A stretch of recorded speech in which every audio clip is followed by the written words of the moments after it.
The rain had stopped an hour ago, but Thomas' chin was still soaking wet. He sat on the concrete steps of the San Francisco Public Library, his threadbare jacket clinging to his shoulders like a second skin. The evening fog was rolling in from the bay, turning the streetlights into hazy orbs of yellow light. Thomas watched as well-dressed people hurried past him on their way to dinner reservations and theater shows. Most of them did not even glance in his direction. To them, he was just another invisible homeless person cluttering up their beautiful city.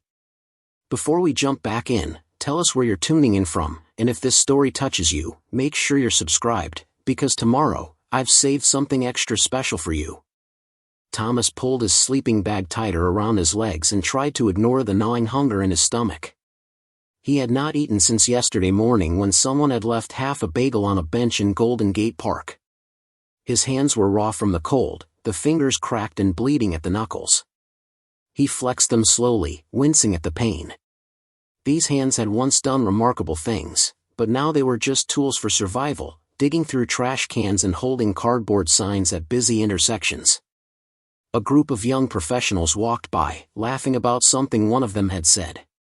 Their shoes were polished to a mirror shine. Their coats looked warm and expensive. Thomas caught a whiff of perfume and cologne as they passed, a stark contrast to the stale smell of his own unwashed clothes. He had not had a proper shower in 3 weeks. The homeless shelter had been full every night, and the public restrooms downtown locked their doors after 6 in the evening. Thomas was 42 years old, though he looked closer to 60.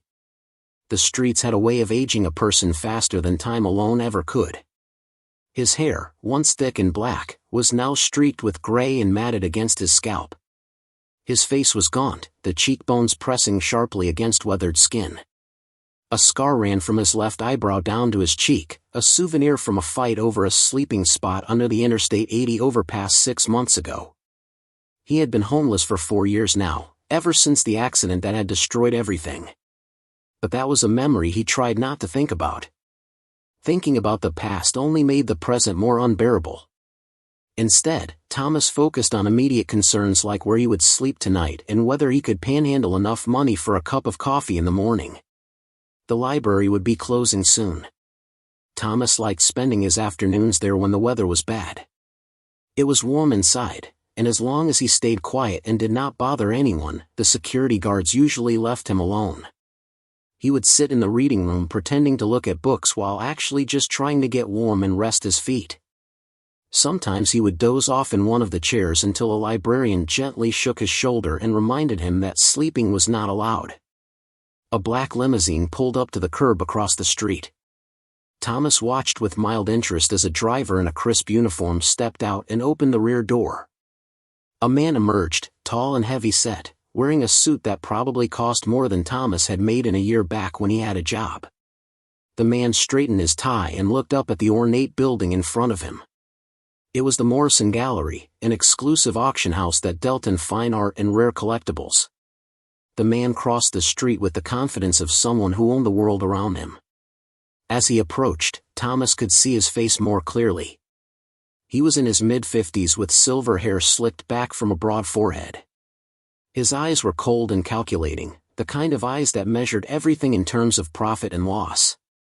A thick gold watch gleamed on his wrist, catching the light from the street lamps. The man slowed as he passed Thomas, his nose wrinkling slightly at the sight of the homeless man huddled on the library steps. For a moment their eyes met, and Thomas saw what he always saw in the eyes of wealthy people, contempt mixed with discomfort, as if poverty were a contagious disease that might spread through eye contact alone. Thomas looked away first. He had learned long ago not to make eye contact with people like this. It only led to trouble. Rich people did not like being reminded that poverty existed in their perfect world. They preferred to pretend that homeless people were invisible, that the streets were clean and everyone was prosperous. The man continued toward the Morrison Gallery, his expensive shoes clicking against the wet pavement. Thomas watched him disappear through the heavy glass doors, then turned his attention back to the street. Another day was ending, and he still had not figured out where he would sleep tonight.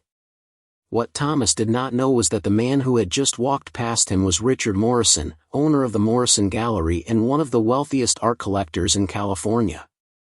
Morrison had made his fortune buying and selling rare items to other wealthy collectors around the world.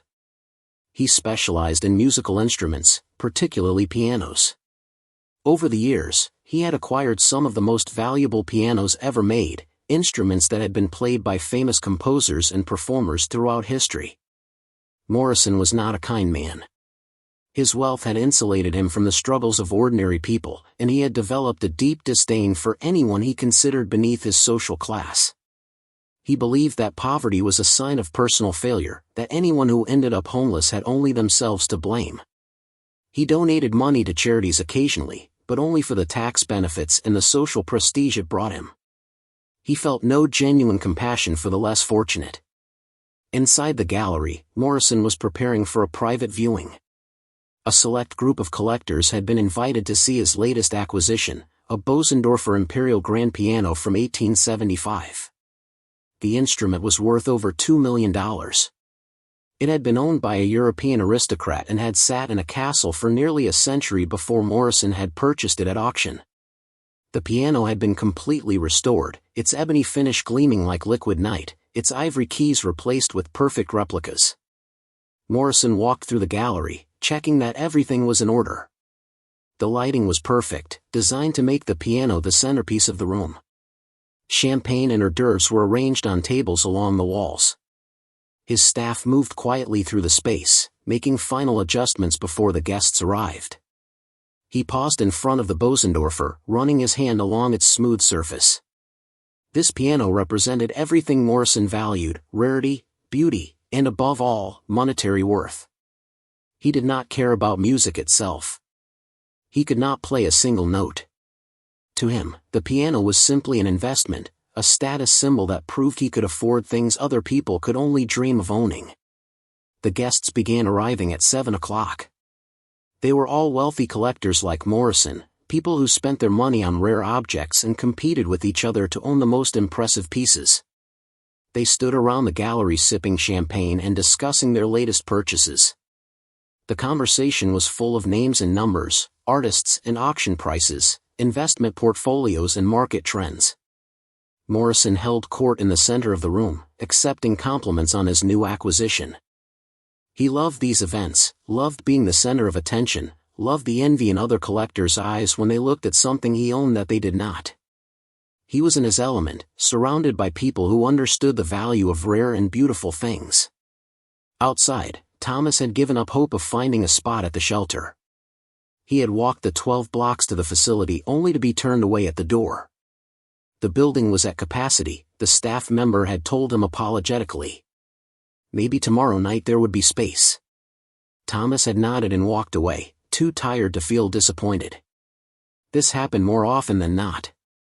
He wandered through the downtown streets, looking for a place to bed down for the night. Most of the good spots were already taken by other homeless people who had claimed them earlier in the evening.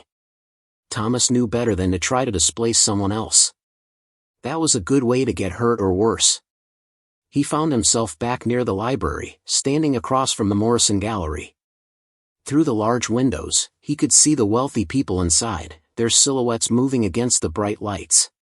He could hear the faint sound of laughter and conversation drifting out into the night air. It was like watching a television show about people from another planet, people whose lives were so different from his own that they might as well be a different species. Thomas was about to turn away when something caught his eye. Through the window, he could see a piano. Even from this distance, even through the glass in the fog, he recognized what it was. A Bosendorfer Imperial Grand. He felt his heart skip a beat. He moved closer to the window, drawn by a force he could not explain. The piano sat in the center of the gallery like a jewel in a crown. The light reflected off its polished surface, making it glow. Thomas pressed his face against the cold glass, his breath fogging up the window. He had not seen a piano like this in years, not since before the accident, not since his old life had ended and this new one had begun. For a moment, Thomas forgot about the cold and the hunger and the exhaustion. He forgot about the people inside who would be horrified if they knew a homeless man was staring at them through the window.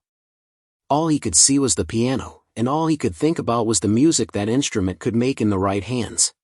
Preparing and narrating this story took us a lot of time, so if you are enjoying it, subscribe to our channel, it means a lot to us. Now back to the story. Thomas Chin had not always been homeless. For years ago, he had been someone completely different. He had been a rising star in the classical music world, a concert pianist whose performances had been praised by critics and audiences alike. He had played in concert halls across America and Europe. He had recorded 3 albums. He had been on the path to becoming one of the great pianists of his generation. Thomas had discovered music when he was 5 years old. His parents, immigrants from Taiwan who ran a small restaurant in Oakland, had scraped together enough money to buy an old upright piano from a neighbor who was moving. They could not afford lessons, but Thomas taught himself to play by listening to recordings from the library and copying what he heard. His parents quickly realized their son had an extraordinary gift. By the time Thomas was 8, a music teacher at his elementary school noticed his talent and convinced his parents to let him audition for a scholarship at the San Francisco Conservatory of Music. Thomas won the scholarship and spent the next 10 years immersed in rigorous training. He practiced 6 hours a day, even as a child. Music was not just something he did, it was who he was. His teachers said he had perfect pitch and an instinctive understanding of musical structure that could not be taught. More importantly, they said he had something rare, the ability to connect emotionally with an audience through his playing. When Thomas performed, people did not just hear music, they felt something profound and moving. By 18, Thomas was winning competitions. By 25, he had a recording contract and a busy performance schedule. By 30, he was performing in major concert halls around the world. His specialty was the romantic composers, Chopin, Liszt, Rachmaninoff. He played their most difficult pieces with a combination of technical mastery and emotional depth that left audiences breathless. Thomas remembered those years as if they had happened to someone else. He remembered the feeling of walking out onto a stage, the weight of silence before the first note, the way the audience would lean forward in their seats as his fingers touched the keys. He remembered the pure joy of making music, of translating the black dots on a page into something alive and beautiful. But then came the accident. Thomas had been driving home from a rehearsal late one night. It was raining, the roads were slick, and he was tired. He never saw the other car run the red light. The collision happened so fast that Thomas barely had time to register it before his world exploded in a chaos of metal and glass.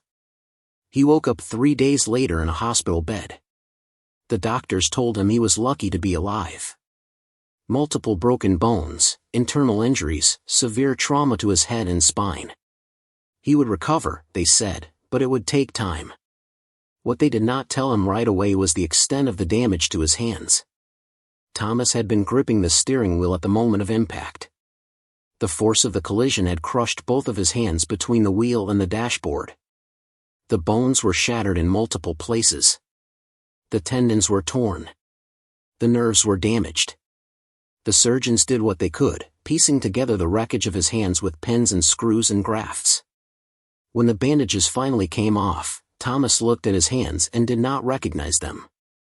They were twisted and scarred, the fingers bent at odd angles. He could move them, but the precise control he had spent his entire life developing was gone. The pain was constant, a burning sensation that never fully went away. The physical therapists worked with him for months. They helped him regain basic function, the ability to hold a fork or button a shirt.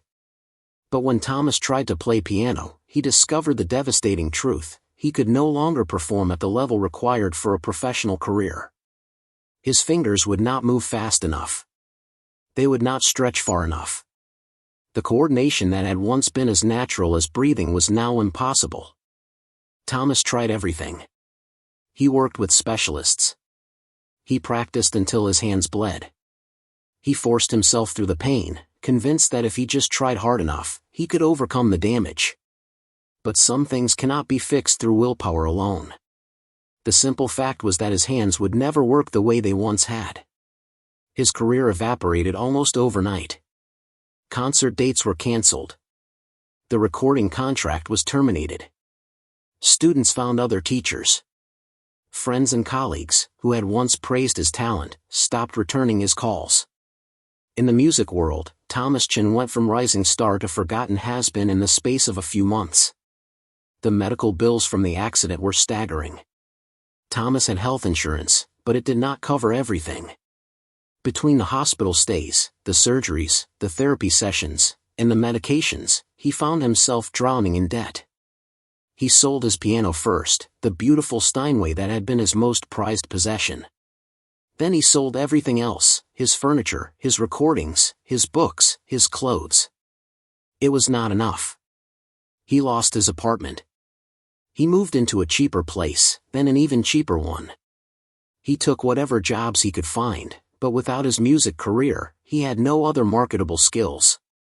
He had spent his entire life focused on one thing, and now that one thing was impossible. He worked as a dishwasher, a janitor, a delivery driver. Nothing paid enough to cover his debts and his living expenses. The depression hit him like a second accident. Some days, Thomas could not get out of bed. The loss of his music felt like the loss of his identity, his purpose, his reason for existing. He started drinking to numb the pain, both physical and emotional. The drinking led to losing jobs, which led to more drinking, which led to more losses. It was a downward spiral that he could not stop. 2 years after the accident, Thomas was evicted from his last apartment. He had nowhere to go and no money to rent another place. He spent his first night sleeping in his car, parked in a grocery store parking lot. He told himself it was temporary, that he would figure something out. But days turned into weeks, and weeks turned into months. Eventually, his car was repossessed because he could not make the payments. That was when Thomas truly became homeless, sleeping on the streets with nothing but a sleeping bag and a backpack containing everything he owned. He had hit bottom, and there seemed to be no way back up. For the past 4 years, Thomas had survived on the streets of San Francisco. He panhandled for money. He ate at soup kitchens. He slept wherever he could find shelter from the rain and cold. He avoided other homeless people because many of them were dangerous, struggling with addictions or mental illness that made them unpredictable and violent. He avoided the police because they would sometimes arrest homeless people for loitering or trespassing. Most of all, Thomas tried not to think about music. It hurt too much to remember what he had lost. He avoided walking past concert halls or music stores. He would cross the street if he heard someone playing piano through an open window. Music had been his entire life, and now it was a source of pain so acute that he could barely stand it. But standing outside the Morrison Gallery, looking at the Bosendorfer through the window, Thomas felt something stir inside him that he thought had died years ago. It was not hope exactly, but a kind of longing, a reminder of who he used to be before the accident took everything away. He watched the wealthy people inside admiring the piano, and he felt a surge of anger. None of them understood what that instrument really was.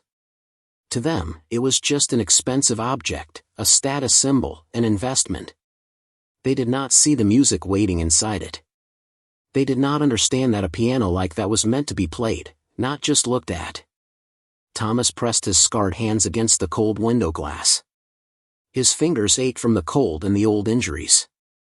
He flexed them slowly, feeling the stiffness in the joints, the way the scar tissue pulled tight across his knuckles. Could these broken hands still make music? He did not know. He had not tried in years. Inside the gallery, Richard Morrison was enjoying himself immensely. His guests were suitably impressed with the Bosendorfer, and several had already hinted that they might be interested in purchasing it from him for the right price. Morrison had no intention of selling, of course, at least not yet. He wanted to enjoy showing it off for a while first, wanted to savor the envy of his fellow collectors. A woman in an elegant black dress approached him, champagne flute in hand.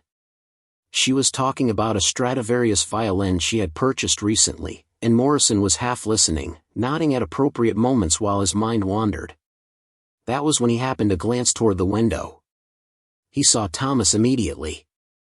The homeless man was pressed against the glass, staring into the gallery with an intensity that Morrison found disturbing.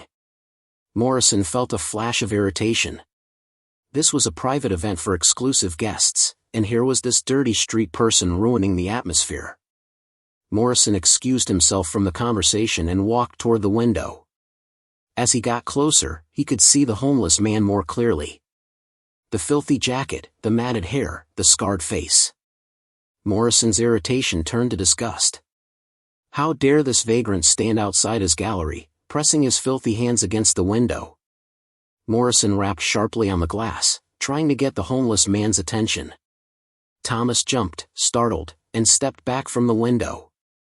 For a moment, their eyes met through the glass. Morrison saw something in the homeless man's expression that surprised him. It was not the shame or fear he expected to see. It was something else, something that looked almost like yearning. Thomas started to turn away, but Morrison was not finished with him. An idea had formed in his mind, a cruel idea that appealed to his sense of superiority. He had been bored with this gathering, found the conversation tedious despite the compliments. Maybe this homeless man could provide some entertainment for his guests. Morrison walked to the gallery door and opened it, stepping out into the cold night air. Thomas had moved away from the window but had not left yet. He was standing on the sidewalk, looking uncertain about what to do. "You there," Morrison called out, his voice sharp and commanding. "Come here." Thomas hesitated. Every instinct told him to walk away, to disappear into the night before this wealthy man called the police on him. But something made him stay. Maybe it was the sight of that beautiful piano. Maybe it was the memory of who he used to be. Maybe it was just the cold and hunger making him too tired to care about consequences. Thomas walked slowly toward Morrison, his hands shoved deep in his jacket pockets. Up close, Morrison could see just how rough the homeless man looked. The weathered skin, the hollow cheeks, the thousand-yard stare of someone who had lived through things Morrison could not imagine. "What's your name?" Morrison asked, though he did not really care about the answer. "Thomas," came the quiet reply. "Thomas what?" Thomas hesitated again. "Chen." Morrison looked him up and down with barely concealed disdain. "Tell me, Thomas Chen, do you know anything about pianos?" Thomas felt his heart rate pick up. This was dangerous territory. If he admitted he knew about pianos, this man might ask questions that Thomas did not want to answer. But he could not help himself. "Yes," Thomas said quietly. "I know about pianos." Morrison smiled, and it was not a pleasant smile. "Do you play?" Thomas looked at his ruined hands. "I used to." "Used to?" Morrison's smile widened. "Perfect. Come inside. I want to show you something." Thomas knew this was a mistake. He knew nothing good would come from following this wealthy man into his exclusive gallery. But the pull of that Bosendorfer was too strong to resist. He had not been near a real piano in 4 years. Maybe, he thought, maybe if he could just see it up close, just stand next to it for a moment, it would be enough. He followed Morrison through the heavy glass doors into the warmth of the gallery. The contrast between the cold street and the heated interior was so stark that Thomas almost gasped. His eyes watered from the sudden change in temperature. He was intensely aware of how he must look to all these wealthy people in their expensive clothes, a dirty homeless man tracking wet footprints across the polished floor. The guests had noticed the commotion and were watching with curiosity as Morrison led Thomas toward the piano. Some looked uncomfortable at the presence of a homeless person in their midst. Others looked intrigued, wondering what Morrison was planning. Morrison positioned Thomas in front of the Bosendorfer, then stepped back to address his guests. "Ladies and gentlemen, may I have your attention please? We have an unexpected visitor tonight. This gentleman claims he used to play piano. I thought it might be amusing to give him a chance to demonstrate his skills." There was nervous laughter from some of the guests. Others looked horrified at the suggestion. One woman actually moved her purse closer to her body, as if afraid the homeless man might try to steal it. Thomas stood frozen in front of the piano. He could not believe this was happening. The instrument was even more beautiful up close. The wood grain was perfect, the finish flawless. He could smell the faint scent of the polish they had used to make it shine. His fingers twitched involuntarily, remembering patterns they had not traced in years. Morrison walked over to a shelf and pulled down a thick book of sheet music. He flipped through it until he found what he was looking for, then brought it over to the piano. He opened the book to a specific page and set it on the music stand. "Tell me, Thomas," Morrison said, his voice dripping with false kindness. "Can you play this?" Thomas looked at the sheet music and felt his stomach drop. It was Liszt's Transcendental Etude No. 5, Few Follets or Will-o'-the-Wisps. It was one of the most technically difficult pieces ever written for piano, requiring lightning-fast fingerwork and incredible precision. Even professional pianists struggled with this piece. Morrison had chosen it specifically because he knew it would be impossible for a homeless street person to play. "This piece?" Thomas asked, his voice barely above a whisper. "Yes, this one. I'll make you a deal. If you can play it perfectly, all the way through without any mistakes, I'll give you this piano. It's worth over $2 million. You could sell it and never have to sleep on the streets again." The guests gasped at Morrison's pronouncement. Some thought he was being incredibly generous. Others understood immediately that this was a cruel joke. There was no way this homeless man could play such a difficult piece. Morrison was setting him up for public humiliation. Thomas looked at the music, then at the piano, then at his scarred hands. His fingers were stiff from the cold, the joints aching. He had not played in 4 years. His hands were damaged beyond repair. The idea that he could play this piece, one of the hardest in the entire piano repertoire, was absurd. "And if I fail?" Thomas asked. Morrison shrugged. "Then you leave and never come back. Deal?" Thomas knew this was a trap. He knew Morrison was making fun of him, using him as entertainment for his wealthy friends. The smart thing would be to walk away now, to leave with whatever dignity he had left. But as he stood there looking at that magnificent piano, Thomas felt something shift inside him. He thought about his teacher at the conservatory, an elderly woman named Margaret Wu who had believed in him when no one else did. He remembered what she used to tell him before competitions and performances: "Thomas, fear is the enemy of music. If you play from a place of fear, you will fail. But if you play from a place of truth, from your authentic self, the music will set you free." Thomas looked at his hands again, at the scars and the crooked fingers. These hands had been broken, but they had not forgotten. Somewhere deep in his muscle memory, in the patterns etched into his brain through thousands of hours of practice, the music was still there waiting. He sat down slowly on the piano bench. The leather was soft and comfortable, so different from the hard concrete and cold metal he usually sat on. He adjusted the bench to the right height, an automatic gesture from his years of training. His feet found the pedals naturally, without him having to look. Thomas placed his hands on the keys. They felt cool and smooth under his damaged fingers. The ivory was real, not the synthetic material used on modern pianos. He could feel the slight texture of it, the way each key had been worn smooth by generations of pianists before him. He looked at the sheet music one more time, letting his eyes trace the complex passages.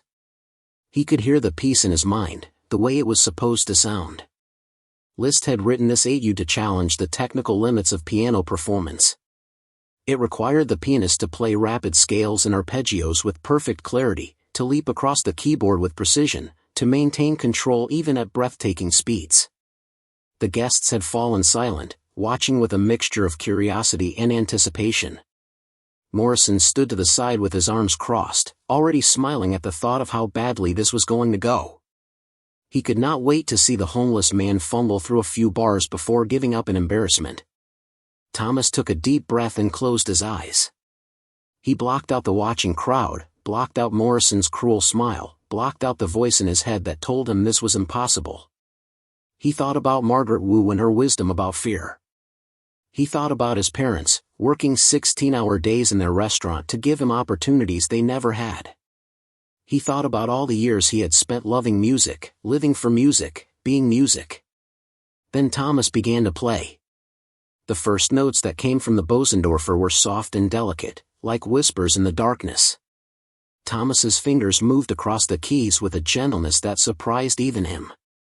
The opening of few follets required a light touch, the notes dancing like flames or distant lights flickering in the night. Each sound had to be crystal clear yet ethereal, present yet elusive. The pain in Thomas's hands was immediate and intense. His damaged fingers protested with every movement, the scar tissue pulling tight, the joints grinding against each other. But Thomas had learned to live with pain over the past 4 years. He had learned that sometimes you had to push through suffering to reach something on the other side. He gritted his teeth and kept playing. The guests in the gallery had expected disaster. They had expected wrong notes and fumbling fingers, an embarrassing spectacle that would confirm their assumptions about homeless people. But what they heard instead stopped them cold. The music flowing from the piano was not just correct. It was exquisite. Each note was placed with precision, the timing perfect, the tone controlled and expressive. Morrison's smile began to fade. He stepped closer to the piano, his brow furrowing in confusion. This was not what he had planned. The homeless man was actually playing the piece, and playing it well. Morrison told himself it was just luck, that the man would make a mistake soon enough. The piece got much harder as it progressed. Thomas's eyes were closed now, his entire being focused on the music. His fingers were beginning to remember patterns they had practiced 10,000 times in his former life. The muscle memory was still there, buried under years of disuse and damage. His hands moved faster as the piece demanded it, executing rapid runs up and down the keyboard with increasing speed and complexity. The technical demands of Liszt's etude were extraordinary. The pianist had to play scales at lightning speed while maintaining perfect evenness of tone. The fingers had to leap across large intervals without missing. Both hands had to coordinate in intricate patterns that seemed designed to be impossible. It was a piece that separated amateur pianists from professionals, a test of pure technical mastery. But technique alone was not enough to play Liszt well. The great Hungarian composer had intended his etudes to be more than just finger exercises. They were meant to be beautiful music in their own right, full of poetry and emotion. Few Follets was meant to evoke the mysterious lights that travelers sometimes saw flickering in marshes and forests at night, lights that danced and vanished, leading people astray. Thomas understood this. Even through the pain in his hands, even through the years of separation from his instrument, he understood what the music was trying to say. His fingers sang out the melody while executing the technical passages, bringing out the lyrical qualities hidden within the pyrotechnics. This was not just mechanical playing. This was artistry. A woman in the audience brought her hand to her mouth, her eyes wide with astonishment. She was a retired music professor from Berkeley who had spent her career studying Romantic piano literature. She recognized immediately that she was witnessing something extraordinary. The homeless man at the piano was not just playing the notes correctly. He was interpreting the piece with a depth of understanding that rivaled any professional she had heard. The music grew more intense as Thomas reached the middle section of the etude. This was where many pianists stumbled, where the technical demands became almost overwhelming. The hands had to move in opposite directions at high speed, executing chromatic runs that required absolute precision. A single wrong note would throw off the entire passage. Thomas's damaged hands were screaming in protest. The fingers that had been crushed in the accident 4 years ago were not designed to move like this anymore. The tendons were stretched beyond their intended limits. The joints ground together painfully. Blood began to seep from the cracks in his knuckles, small drops falling onto the white keys. But Thomas did not stop. He could not stop. The music had taken hold of him, pulling him forward with inexorable force. This was why he had become a pianist in the first place, for moments like this when the boundary between the performer and the music dissolved, when he became merely a channel through which something larger and more beautiful could flow into the world. Morrison was no longer smiling. His face had gone pale, and he was gripping the edge of a nearby table so hard his knuckles were white. He could not believe what he was hearing. How was this possible? This was supposed to be a joke, an amusing interlude to entertain his guests. The homeless man was supposed to fail spectacularly, proving Morrison's unspoken belief that poor people were inferior in every way. Instead, Morrison was being forced to confront an uncomfortable truth. The vagrant playing his $2 million piano possessed a gift that Morrison himself would never have, no matter how much money he spent or how many rare instruments he collected. Morrison had always told himself that wealth was the ultimate measure of human worth. But here was a homeless man creating beauty that Morrison could never hope to match. The other guests were having similar realizations. They had come to this event feeling smug and superior, secure in their status as members of the wealthy elite. They had looked at the homeless man with contempt when he first entered, seeing him as something less than human.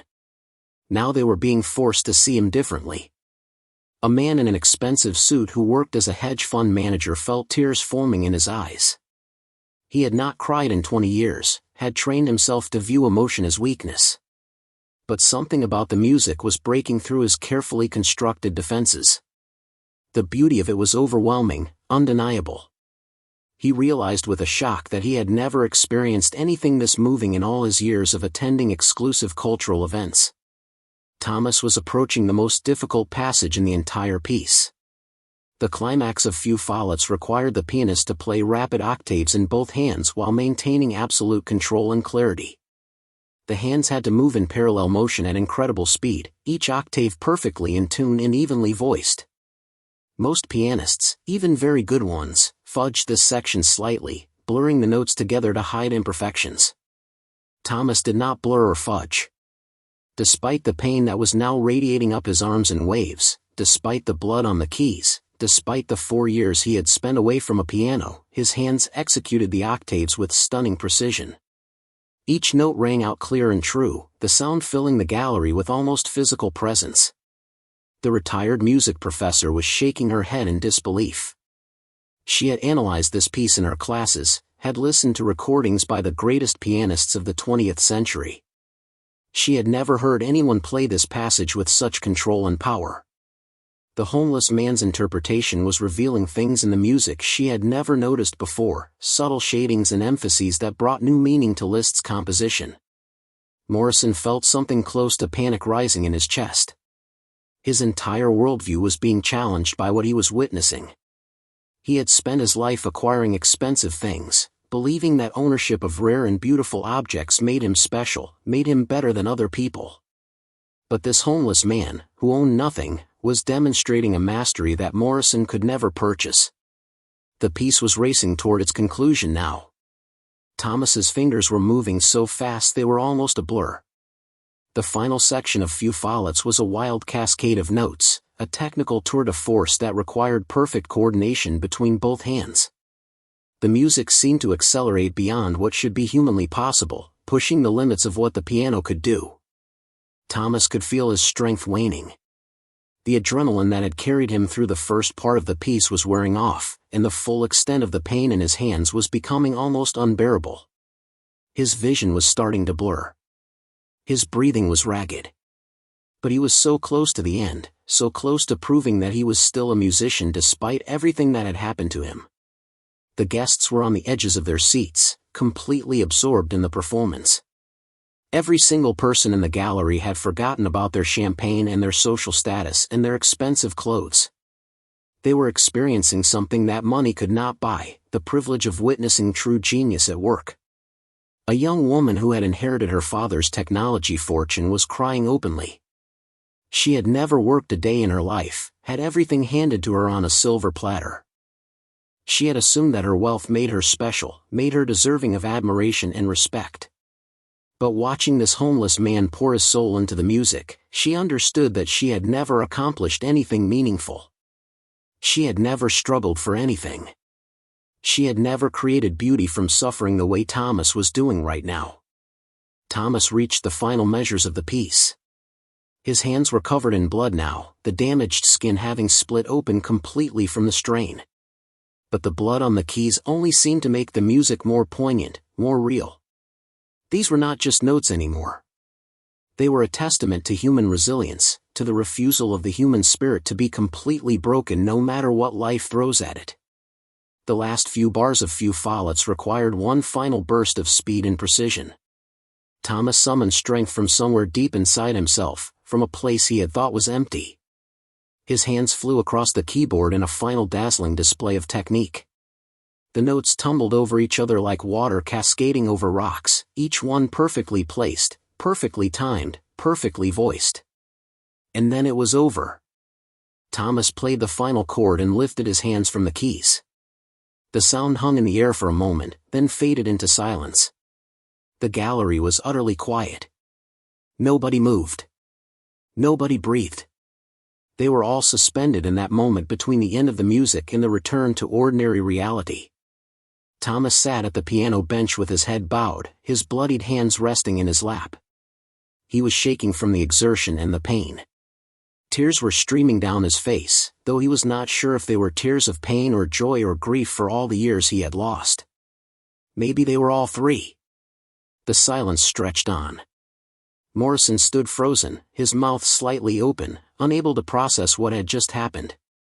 He had been so certain that the homeless man would fail, so confident in his cruel plan to humiliate someone he considered beneath him. Instead, he had been the one humiliated, exposed as the shallow and empty person he really was. Then, slowly, someone began to clap. It was the retired music professor. She rose from her seat and brought her hands together, the sound echoing in the quiet gallery. Then another person joined her, then another. Within seconds, the entire room was filled with applause. But this was not polite applause, not the restrained clapping that wealthy people gave at cultural events to show their sophistication. This was thunderous, overwhelming applause. People were standing, clapping as hard as they could, many of them crying openly. They were not just applauding the performance. They were applauding the courage it took for a homeless man to sit down at that piano despite his damaged hands and his years away from music. They were applauding the refusal to give up, the insistence on dignity even in the face of cruelty and mockery.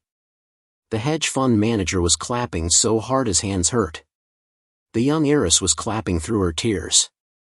Even the people who had initially been horrified at having a homeless person in their midst were clapping, ashamed of their earlier prejudice. They had all been changed by what they had witnessed, forced to confront their own assumptions and biases. Thomas slowly raised his head and looked out at the applauding crowd. He could not quite believe this was happening. For 4 years, people had looked through him as if he did not exist. They had stepped around him on the sidewalk, avoided making eye contact, treated him like he was invisible or subhuman. Now these wealthy, important people were applauding him, looking at him with respect and admiration. Morrison stood off to the side, his face ashen. The applause seemed to be crushing him, each clap a rebuke to his cruelty and arrogance. He had wanted to prove that he was superior to the homeless man, that wealth and status were the true measures of human worth. Instead, he had proven the opposite. He had shown himself to be small and petty, while the homeless man had revealed himself to be extraordinary. The retired music professor approached the piano, still clapping. When she reached Thomas, she stopped clapping and placed a gentle hand on his shoulder. Up close, she could see the blood on his hands and on the piano keys. She could see the pain etched into every line of his face. But she could also see something else, the quiet strength of someone who had endured more than most people could imagine and had somehow kept a piece of himself intact.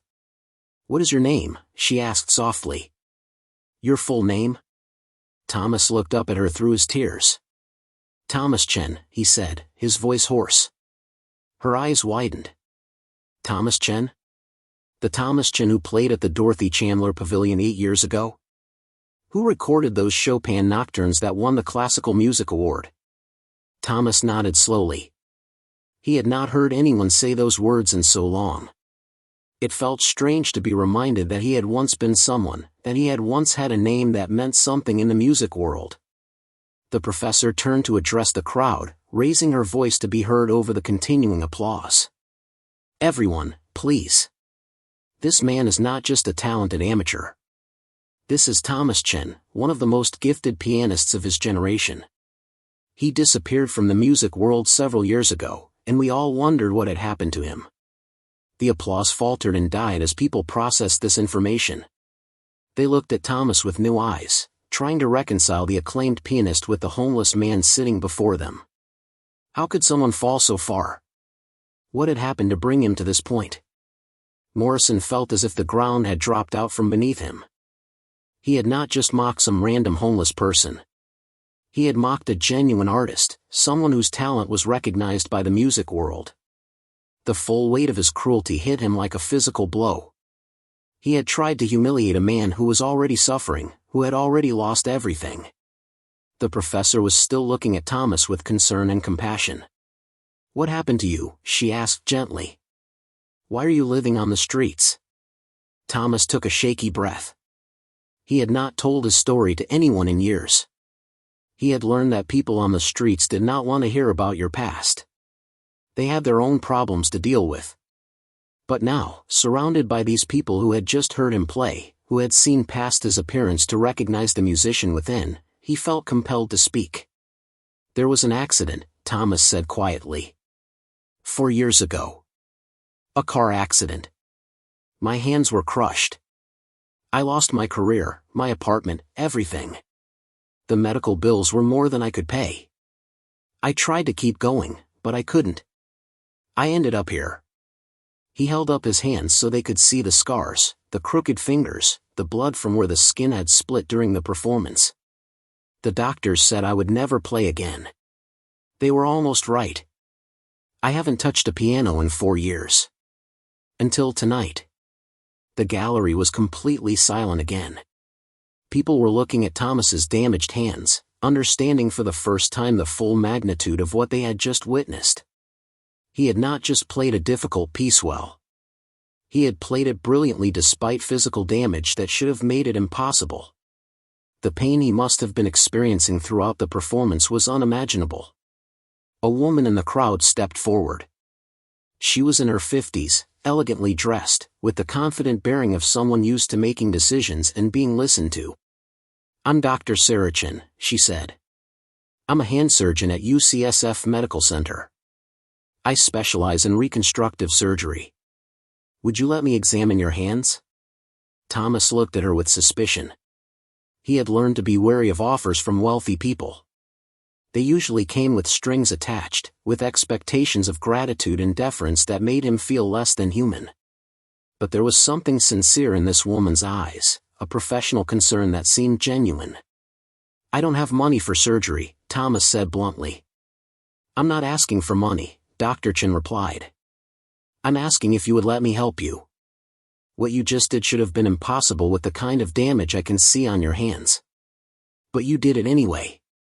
That tells me your hands are capable of more than you think. With proper treatment, you might be able to play regularly again." Thomas felt a flutter of something he had not experienced in years. It took him a moment to recognize it as hope. "You really think so?" he asked, his voice barely above a whisper. "I don't know for certain until I examine you properly. But yes, I think it's possible. Some of the damage might be reversible with surgery and therapy. At the very least, we can reduce your pain and improve your range of motion." Morrison had been listening to this exchange with growing distress. He knew what he had to do, what honor demanded, but it felt like swallowing broken glass. He stepped forward, his face pale and drawn. "Mr. Chen," Morrison said, his voice strained. "I owe you an apology. What I did tonight was cruel and inexcusable. I tried to humiliate you for my own amusement. Instead, you showed me and everyone here what true greatness looks like." He paused, gathering his courage for what came next. "I made you a deal. I said if you could play that piece perfectly, the piano would be yours. You fulfilled your part of the bargain. The Bosendorfer belongs to you now." The gallery erupted in murmurs of surprise. The piano was worth over $2 million. Morrison was essentially handing a fortune to a homeless man. Some of the guests were shocked by his generosity. Others recognized it for what it was, not generosity but an attempt at redemption, a way to salvage some dignity from his humiliation. Thomas looked at the magnificent instrument, then back at Morrison. "I can't take your piano," he said.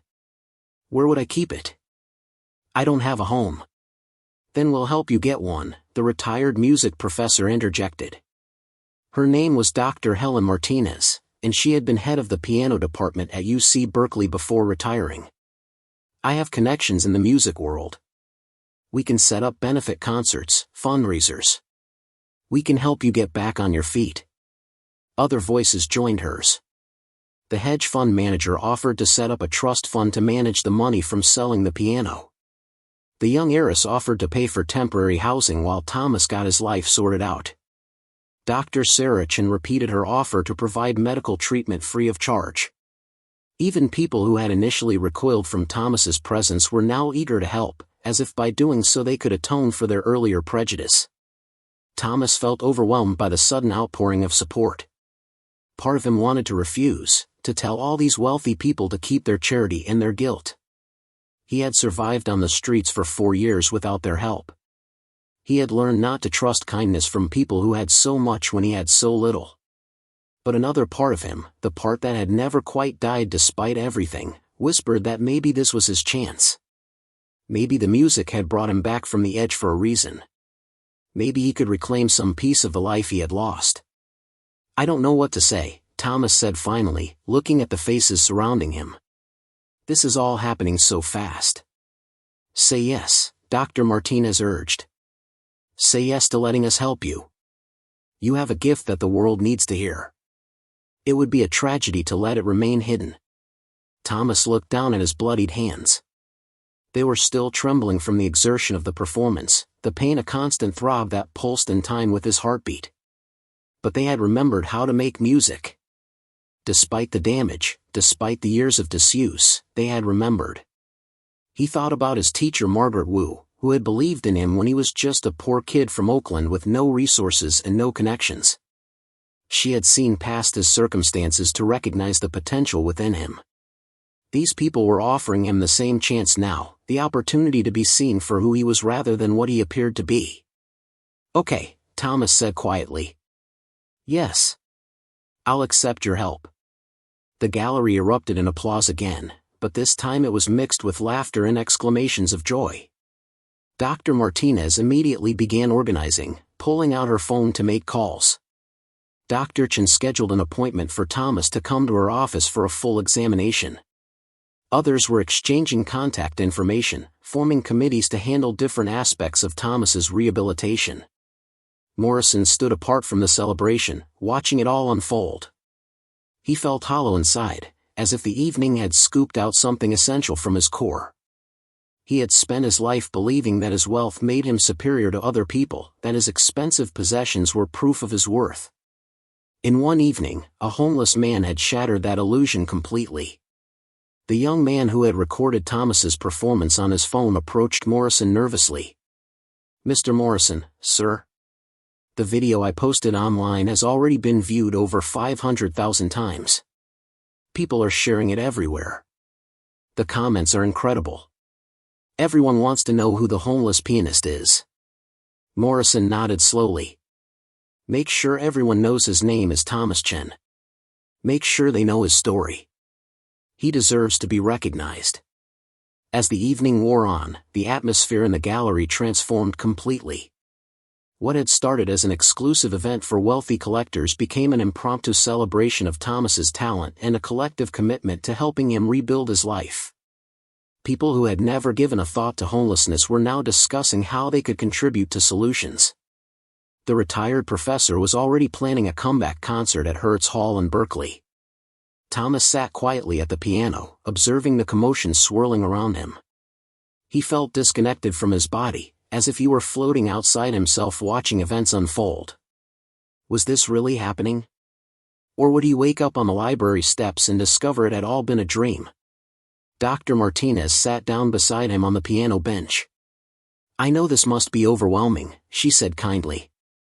"For years ago, you were at the top of your profession. Then you lost everything. Now suddenly everyone wants to help. It must feel surreal." Thomas nodded. "I keep waiting for someone to tell me this is all a mistake, that I should go back to the streets where I belong." "You don't belong on the streets. You never did. What happened to you is a tragedy, but it doesn't define you. Your talent, your perseverance, your refusal to let suffering destroy your spirit, that's what defines you." She paused, then continued more softly. I lost my husband 5 years ago. He was also a musician, a cellist. After he died, I couldn't listen to music for 2 years. It hurt too much. I thought that part of my life was over. But slowly, I found my way back. Music has a way of healing us if we let it. Thomas looked at her weathered face and saw genuine understanding there. She was not offering charity out of pity or guilt. She was offering solidarity, one musician to another, one person who had suffered to another. Thank you, Thomas said simply. Dr. Martinez smiled. Don't thank me yet. Getting you back on your feet is going to take work. Physical therapy for your hands, rebuilding your repertoire, dealing with all the emotional trauma of the past 4 years. It won't be easy. I've been living on the streets for 4 years, Thomas said with a faint smile. Nothing can be harder than that. Morrison approached them hesitantly. He had been standing in the corner of the gallery, watching the celebration but not participating. Now he forced himself to face the man he had wronged. Mr. Chen, Morrison began, then stopped, unsure how to continue. I want you to know that I meant what I said earlier. The piano is yours. But more than that, I want to apologize properly. What I did tonight was contemptible. I tried to use you for entertainment, to mock you in front of my friends. I did it because it made me feel superior to you. I'm ashamed of myself. Thomas studied Morrison's face. The arrogance was gone, replaced by something that looked like genuine remorse. Thomas had learned on the streets that people were complicated, that even cruel people were capable of moments of decency. He could hold on to his anger, could refuse Morrison's apology and let the guilt eat away at the wealthy collector. Or he could choose a different path. I accept your apology, Thomas said. But I have a condition. I don't want your piano. Morrison looked stricken. But I promised, let me finish, Thomas interrupted. I don't want your piano for myself. I want you to donate it to the San Francisco Conservatory of Music. Let students use it. Let young musicians who can't afford expensive instruments have access to something this beautiful. That would mean more to me than owning it myself. Morrison stared at Thomas in astonishment. Here was a homeless man, someone with nothing, turning down a fortune because he thought it would be better used helping others. The generosity of spirit behind the gesture made Morrison's earlier cruelty seem even more shameful by comparison. I'll do it, Morrison said quietly. Tomorrow. I'll arrange everything tomorrow. The celebration continued late into the night. Someone ordered food to be delivered to the gallery. Dr. Chen cleaned and bandaged Thomas's hands. Dr. Martinez made phone calls to colleagues in the music world, spreading the word that Thomas Chen had returned. The young man with the phone kept providing updates on the viral video, which was now being shared by major news outlets and classical music websites. Thomas ate more food that evening than he had eaten in weeks. Real food, not scraps from trash cans or stale bread from soup kitchens. He felt almost sick from eating so much after months of near starvation, but he could not stop. His body was desperately making up for lost nutrition. Around midnight, Dr. Martinez insisted that Thomas needed to rest. She had arranged for him to stay at her home in Berkeley for the night. You can have my daughter's old room, she explained. She's been living in New York for 5 years now. The room just sits empty. They drove across the Bay Bridge in Dr. Martinez's car, the San Francisco skyline glittering behind them. Thomas sat in the passenger seat, watching the city lights blur past the window. He kept touching his bandaged hands, half convinced that if he looked away the bandages would disappear and he would discover the whole evening had been a hallucination. Dr. Martinez's home was a modest craftsman house in the Berkeley Hills. She showed Thomas to the guest room, which had a comfortable bed, clean sheets, and a private bathroom. Thomas stood in the doorway, staring at the room as if it were an alien landscape. When did you last sleep in a real bed? Dr. Martinez asked gently. 4 years ago, Thomas replied. The night before the accident. Dr. Martinez felt tears prick her eyes, but she blinked them away. Thomas did not need her pity. He needed practical help and human dignity. There are towels in the bathroom. Clean clothes in the dresser, they belong to my late husband. You're about the same size. Take a shower, get some sleep. Tomorrow we'll start figuring out next steps. After Dr. Martinez left, Thomas stood in the guest room for a long time, simply absorbing the normalcy of it. A bed with sheets. A lamp on the nightstand. Curtains on the windows. Things that ordinary people took for granted but that felt impossibly luxurious to him now. He walked into the bathroom and looked at himself in the mirror. The face staring back at him was haggard and worn, the eyes haunted. He looked like someone who had been through a war. In a sense, he had been. The war of surviving on the streets, of maintaining his humanity in circumstances designed to strip it away. Thomas turned on the shower and stepped under the hot water. It was the first hot shower he had taken in months. The shelter showers were always cold, and there was never enough time to really get clean. Now he stood under the spray for 30 minutes, letting the heat penetrate his muscles, watching years of accumulated grime swirl down the drain. He dried off with a clean towel and put on the clothes Dr. Martinez had left for him. They fit reasonably well. He looked at himself in the mirror again and barely recognized the person looking back. With clean clothes and clean hair, he looked almost normal, almost like the person he used to be. Thomas lay down on the bed, still not quite believing this was real. The mattress felt impossibly soft after years of sleeping on concrete and cardboard. The pillow cradled his head gently. The sheets smelled like laundry detergent, a scent he had almost forgotten existed. He thought he would fall asleep immediately from exhaustion, but his mind was racing too fast. The events of the evening played over and over in his head. The cruel challenge from Morrison. The decision to accept it despite knowing it was a trap. The feel of the piano keys under his fingers. The pain in his hands. The music flowing through him like water through a broken dam. And then the applause. The respect in people's eyes. The offers of help. The possibility, fragile but real, that he might be able to reclaim some piece of his former life. Thomas had spent 4 years trying not to hope. Hope was dangerous on the streets. Hope could get you killed. It was safer to expect nothing, to accept that tomorrow would be the same as today, an endless repetition of hunger and cold and humiliation. But now, lying in his comfortable bed, Thomas felt hope stirring inside him like a hibernating animal waking up after a long winter. Maybe, he thought. Maybe this is my chance. Maybe I can come back from this. He thought about all the homeless people still out there on the streets tonight, people who would not get a miraculous second chance like he was getting. He thought about Maria, a woman who lived under the same overpass where he used to sleep, who had lost her children to foster care and descended into addiction as a way to cope with the pain.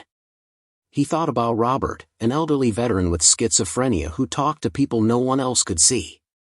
He thought about Jessica, barely 18, who had aged out of the foster system with nowhere to go. What made him special? Why was he getting this opportunity when they were not? The answer, he knew, was nothing. He was not more deserving than they were. He had simply been in the right place at the right time, had possessed a skill that happened to intersect with the world of wealthy people who had the resources to help him. Thomas made himself a promise in that moment. If he did manage to rebuild his life, if he did return to performing, he would use his platform to talk about homelessness. He would tell his story not to inspire people with a feel-good narrative about overcoming adversity, but to remind them that for every homeless person who gets a second chance, thousands more remain invisible and forgotten. Finally, as dawn began to lighten the sky outside the window, Thomas fell into a deep and dreamless sleep. His damaged hands, carefully bandaged, rested on his chest. In sleep, his face relaxed, some of the lines of suffering smoothing out. For the first time in 4 years, Thomas Chin slept without fear of being robbed or attacked, without worrying about where he would be when he woke up. In the morning, Dr. Martinez found him still asleep. She stood in the doorway for a moment, watching him breathe. She thought about all the talented young musicians she had taught over the years, the potential she had seen in them. Some had gone on to successful careers. Others had fallen away, defeated by the brutal competitiveness of the classical music world or by personal struggles they could not overcome. Thomas Chin represented both sides of that equation. He had been on top of the world once, then fallen further than most people could imagine. Now he was being given a rare second chance. Dr. Martinez hoped he would be able to seize it, but she knew better than to assume success was guaranteed. The road ahead would be difficult and uncertain.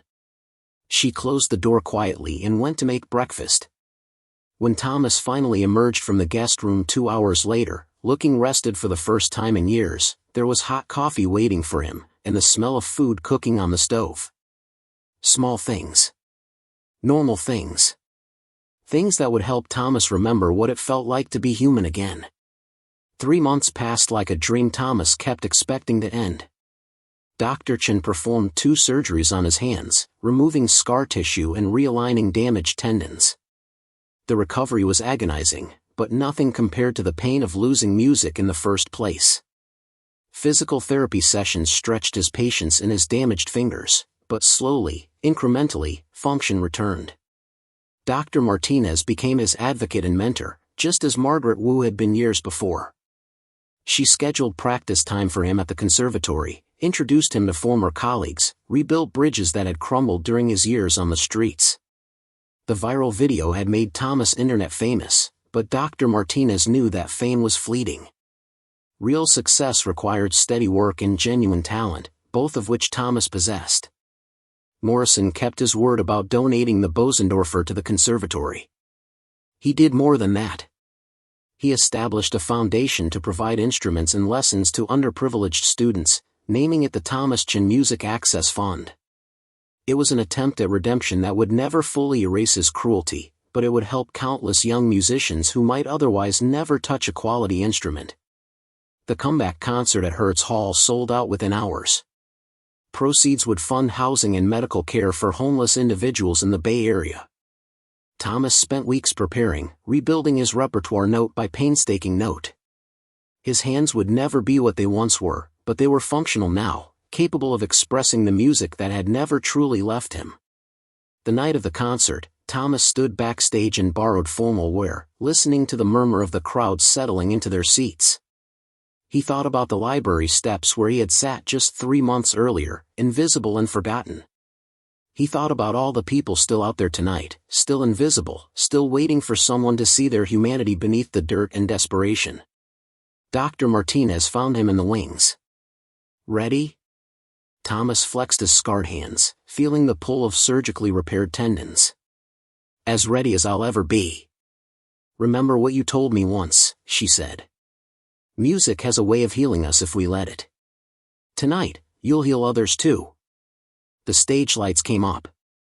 Thomas walked out to thunderous applause. He sat at the piano, a beautiful Steinway that sang under his touch. The audience quieted, waiting. Thomas closed his eyes and began to play. The music flowed from him like water finding its path after a long drought. He played Chopin, delicate and introspective. He played Rachmaninoff, powerful and passionate. He played the folk songs his mother had hummed while working in the restaurant, simple melodies transformed into something transcendent. When the final notes faded, the silence lasted just a heartbeat before the audience erupted. They were not just applauding the music. They were applauding the journey, the refusal to surrender, the proof that redemption was possible even from the deepest depths. Thomas stood and bowed, tears streaming down his face. In the front row, he saw Dr. Martinez and Dr. Chen. He saw Morrison, his face wet with tears. He saw former colleagues who had abandoned him now cheering loudest of all. He even saw a few faces from the streets, people Dr. Martinez had personally invited and provided tickets for, people who understood exactly how far he had traveled. Backstage afterward, reporters clamored for interviews. Record labels offered contracts. Concert halls requested booking dates. Thomas answered their questions patiently, but he made sure every interview included the same message: his story was exceptional, but his suffering was not. Thousands of talented, worthy people remained homeless tonight, invisible to a society that preferred not to see them. Thomas Chin never forgot the streets. Even as his career rebuilt itself, even as awards and accolades accumulated, he remembered what it felt like to be invisible. He used his platform relentlessly, speaking about homelessness, advocating for better services, reminding comfortable audiences that the distance between housed and homeless was smaller than they wanted to believe. He kept the clothes he had worn that night at Morrison's gallery, the threadbare jacket and worn shoes. They hung in his closet as a reminder of where he had been and who he had been. Not to glorify suffering, but to maintain perspective, to remember that dignity and worth existed independent of circumstance.